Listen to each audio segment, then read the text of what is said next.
नमस्कार मित्रों, व्यक्ति कैसा बनेगा यह व्यक्ति के विचार तय करते हैं। परिवार कैसा बनेगा यह परिवार के व्यक्तियों के विचार तय करते हैं। समाज कैसा बनेगा यह सारे परिवारों और व्यक्तियों के विचार मिलकर निर्धारित करते हैं।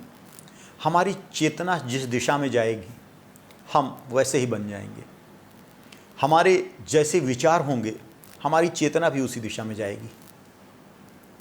कई पंथ जो परिवर्तन के साधन के रूप में हिंसा को प्रतिपादित करते हैं, जिनका आराध्य, जिनका उपास्य, जिनका ईश्वर यह कहता है कि जो तुम्हारे जैसे नहीं, जो तुम्हारी पूजा पद्धति को नहीं मानते, या तो उनको अपनी पूजा पद्धति मानने के लिए बाध्य कर दो या उनको भगा दो, उनको समाप्त कर दो। ऐसे पंथों को जो भी मानते हैं उनके राज्यों की आप स्थिति देखेंगे तो ऐसी है जहाँ कोई रहना नहीं चाहता, जहाँ रहने लायक परिस्थितियाँ ही नहीं बची। जबकि ऐसे सारे लोग धर्म के नियमों का समग्र रूप से पालन कर रहे हैं। ऐसा क्यों होता है? ऐसा इसलिए होता है कि हम जो भी हैं अपने विचारों के तार्किक परिणाम हैं, अपनी विचारों की, अपनी मान्यताओं के तार्किक परिणाम हैं। हम अगर प्रेम बोएंगे, दूसरे से प्रेम करेंगे, सभी से प्रेम करेंगे तो हमारा समाज, हमारा परिवार प्रेम युक्त समाज बनेगा, प्रेम युक्त परिवार बनेगा। अगर हम समाज को दो भागों में बांट दें कि ये अपना है और ये पराया है, अपनों से तो हम प्रेम करेंगे और परायों से हम नफरत करेंगे, तो इस विचार का तार्किक परिणाम ये होगा कि हम किसी से प्रेम नहीं कर पाएंगे, केवल हम नफरत ही करते रहेंगे। क्योंकि जिससे हम आज नफरत करते हैं कल वो अपना हो जाएगा तो हम उसे प्रेम करने लगेंगे। प्रेम करना और नफरत करना हमारे हाथों में नहीं होता, यह हो जाता है। और जिस तरह हम अगर आपसे कहें कि इससे प्रेम करो तो आप प्रेम करने की एक्टिंग तो कर सकते हो, लेकिन प्रेम नहीं कर सकते। जब ईश्वर आपसे कहने लगे कि अमुक से प्रेम करो और अमुक से नफरत करो, तो आप एक कंफ्यूज पर्सनालिटी हो जाते हो और आप यह समझ नहीं पाते कि किससे प्रेम करना है और किससे नफरत करना है। ऐसा कन्फ्यूजन समाज में नफरत को बढ़ावा देता है। जिस तरह प्रकाश और अंधकार दोनों एक साथ नहीं रह सकते, इसी तरह से प्रेम और घृणा दोनों एक साथ नहीं रह सकती। जिस समाज में कोई भी पंथ को मानने वाला व्यक्ति अगर किसी से भी नफरत करता है या उसको नफरत करना सिखाता है तो धीरे धीरे नफरत बचती है और प्रेम धीरे धीरे समाज से समाप्त होने लगता है। यह मानव की प्रवृत्ति है कि नकारात्मकता जल्दी उसके ऊपर हावी हो जाती है। अगर आप कहीं जा रहे हों और किसी का मर्डर किसी ने कर दिया हो या किसी का एक्सीडेंट हो गया हो, तो किसने एक्सीडेंट किया इसमें लोगों की ज़्यादा इंटरेस्ट रहता है, उसको हॉस्पिटल उठा के कौन ले गया इसमें लोगों का इंटरेस्ट कम रहता है। ये मानव प्रवृत्ति है। आज कहीं युद्ध हो रहा हो, कितने लोग मारे गए, ये हेडलाइन बनती है, लोग इसे सुनना चाहते हैं। कहाँ कितने लोगों को किसने बचाया, ये शायद बहुत ही कम लोग सुनना चाहें। धीरे धीरे वो चीज़ें विलुप्त हो जाती हैं। आप अगर इतिहास पढ़ोगे तो हमारा इतिहास, युद्धों का इतिहास ज़्यादा है और मानवता की सेवा का इतिहास कम है। सारे इतिहास में यही बताया जाता है किसने युद्ध किया, उस युद्ध में कौन जीता, किसको हराया, और सबकी वीर गाथाओं का यही युद्ध है। ये मानवता इसी तरह काम करती है, व्यक्ति का मस्तिष्क इसी तरह काम करता है।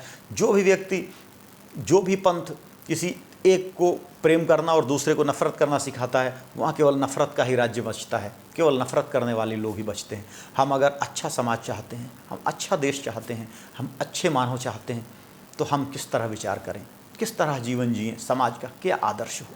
भगवान कृष्ण कहते हैं अद्वेष्टा सर्वभूतानां मैत्रः करुण एव च निर्ममो निरहंकारः समदुःखः सुखक्षमी। बहुत ही पवित्र, बड़ा ही पावन श्लोक है। ये सारी मानवता के लिए है, समग्र मानव जाति के लिए है।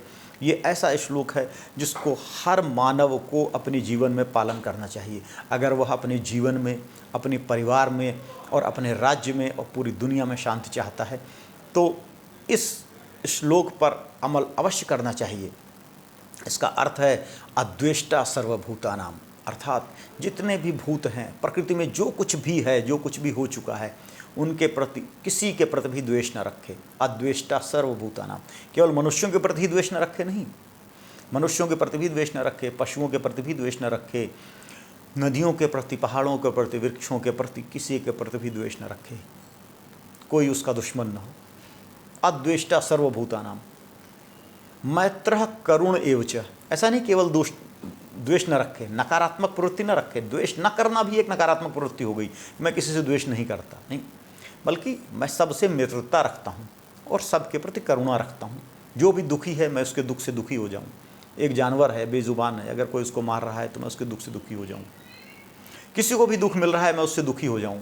मेरे अंदर सहानुभूति हो, मैं करुणा हो, मैत्री हो, अर्थात मैं उसके दुख का निवारण करने का यथाशक्ति प्रयास करूँ।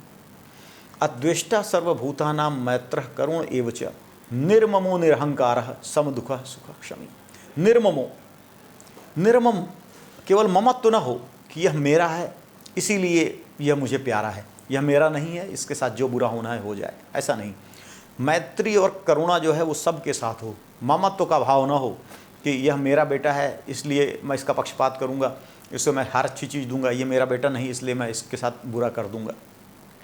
यह मेरे परिवार का है, यह मेरे कुटुंब का है, यह मेरे धर्म का है, यह मेरे प्रदेश का है, यह मेरी भाषा बोलने वाला है।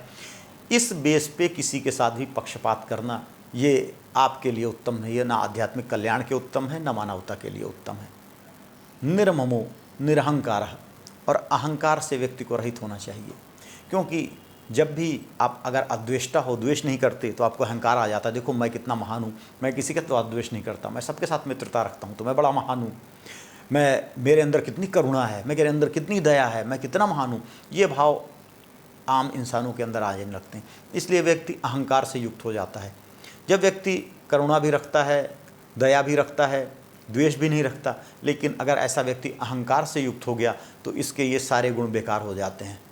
वह अहंकार उसे फिर अधोगति की ओर ले जाता है और धीरे धीरे उसके अंदर ममत्व फिर आने लगता है, फिर वो द्वेष रखने लगेगा, फिर वो दूसरों का दिल दुखाने लगेगा और उसके अंदर बुराइयाँ हैं। इसलिए निरहंकारी रहना बड़ा महत्वपूर्ण है जीवन में। अगर आप किसी को भी उच्च अवस्था में देखोगे, आगे की ओर बढ़ते देखोगे, तो अपने अहंकार को छोटा करता जाता है और अहंकार को समाप्त कर देना ही प्रभु की शरण में जाने का रास्ता है। अगर ये इस दृष्टि का मानवता पालन कर ले, सारे पंथ इस बात को मानने लगें कि अद्वेष्टा सर्वभूतानां मैत्रः करुण एव च निर्ममो निरहंकारः समदुःखः सुखः क्षमी, तो मानव समाज अपनी पराकाष्ठा पर पहुंच सकता है। भगवान कृष्ण आगे कहते हैं कि निर्ममो निरहंकारः समदुःखः सुखः क्षमी। सम दुख सुख, तुम्हें सुख मिले या दुख मिले, समत्व भाव से चयन करो। न सुख में बहुत ज़्यादा सुखी होगे पागल हो जाओ, न दुख में इतने विवल हो जाओगे डिप्रेशन में चले जाओ। सम दुख सुख। और अगर किसी ने ऐसा लगता है तुम्हें कि किसी ने तुम्हारे प्रति बुरा किया है तो उसको क्षमा करो, क्षमत्व भाव रखो। यह संदेश पूरी मानवता के लिए है। भगवद गीता विश्व की शायद पहली और आखिरी ऐसी किताब है जो ऐसे भाव पूरी मानवता के लिए रखती है, पूरे संसार के लिए रखती है, न केवल मानवों के लिए बल्कि पशुओं के लिए भी रखती है। मानव पशुओं के अलावा पृथ्वी और समस्त ग्रहों के लिए भी ऐसी भावना रखती है। जो कुछ भी संसार में है उन सब के लिए ऐसी कल्याण की, ऐसी मैत्री की, ऐसी करुणा की भावना रखना, ऐसी क्षमा की भावना सिखाने वाली यह विश्व की पहली पुस्तक है। यह विश्व की एकमात्र पुस्तक है, धार्मिक पुस्तक है जो यह सिखाती है, इतने ऊंचे विचारों को प्रतिपादित करती है। यह विचार ऐसे विचार हैं जिसमें सारे विश्व को चलना चाहिए, समग्र संसार को चलना चाहिए। इस विचार का पालन अगर सारा विश्व करने लगे तो पूरे विश्व में शांति स्थापित हो जाएगी, विश्व में प्रेम स्थापित हो जाएगा। यह विचार है। और इस विचार पर अगर कोई व्यक्ति भी चलने लगे तो वह भी संसार का श्रेष्ठतम व्यक्ति हो जाएगा और उसका जीवन सफल हो जाएगा। यह आदर्श है। कहने में तो बड़ी अच्छी लगती हैं, बड़ी ऊंची बातें हैं और सुनने में भी बातें बहुत अच्छी लगती हैं, लेकिन इन पर अमल करना उतना ही कठिन है जितना अपने मन को कंट्रोल में करना। जितना अपनी इच्छाओं को नियंत्रित करना जितना कठिन है, उतना ही इस रास्ते पर चलना कठिन है। क्योंकि व्यक्ति में अगर प्रेम है तो ईर्ष्या द्वेष भी है, अगर मैत्री है तो विरोध भी है, शत्रुता भी है, करुणा है तो क्रोध भी है, अगर क्षमा है तो बदला भी है। एक भाव को इतना बढ़ा देना कि दूसरा भाव समाप्त हो जाए, ये बड़ा कठिन कार्य है। और यह कार्य व्यक्ति प्रभु की इच्छा से ही कर सकता है, प्रभु की कृपा से ही कर सकता है। तो प्रभु की कृपा के लिए हमेशा जो प्रभु ने दिया उसके लिए हमें उसके प्रति आभारी होना चाहिए, थैंकफुल होना चाहिए और इस दिशा में धीरे धीरे अपने आप को बढ़ाना चाहिए। और यह कर्तव्य, इस अवस्था में आप तभी आ सकते हो जब सारे विश्व में यह संदेश जाए और सभी विश्व में प्रेम करें। अगर एक देश दूसरे देश के विरुद्ध आक्रमण कर रहा हो तो ऐसा माहौल नहीं बन सकता विश्व में। अगर एक अपने आप को धर्म कहने वाला दूसरे धर्म के ऊपर आघात कर रहा हो, उनके गले काटने के लिए, उनको मारने के लिए बेचैन हो रहा हो, तो यह भावना विश्व में नहीं आ सकती। यह विश्व के समस्त लोगों का, समस्त धार्मिक व्यक्तियों का, समस्त राजनीतिक व्यक्तियों का कर्तव्य है कि भगवद गीता के इस श्लोक को विश्व का आदर्श बनाया जाए। सभी लोग इसकी प्राप्ति के लिए प्रयास करें और नकारात्मक प्रवृत्तियों का उन्मूलन करें, उनका निरोध करें और जीवन के सकारात्मक मूल्यों को आगे बढ़ाएं। यही भगवान कृष्ण का उपदेश है, यही भगवद गीता का आदर्श है और हम सबको इसी में आगे बढ़ने का प्रयत्न करना चाहिए, इसी रास्ते पर आगे चलना चाहिए। हरि ओम तत्सत।